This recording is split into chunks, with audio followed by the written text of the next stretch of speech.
Hello new investors! Gusto mo bang malaman ang dalawang pinaka-importante at sikreto sa pag-invest sa real estate? Abangan nyo to dahil siguradong magbabago ang buhay nyo.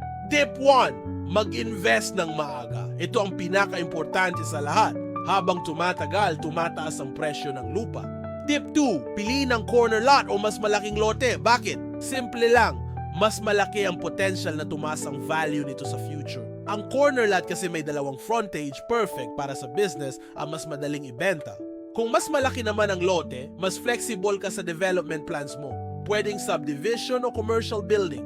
Kung bumili ka ngayon, in 5 to 10 years, siguradong mas mataas na ang value niyan.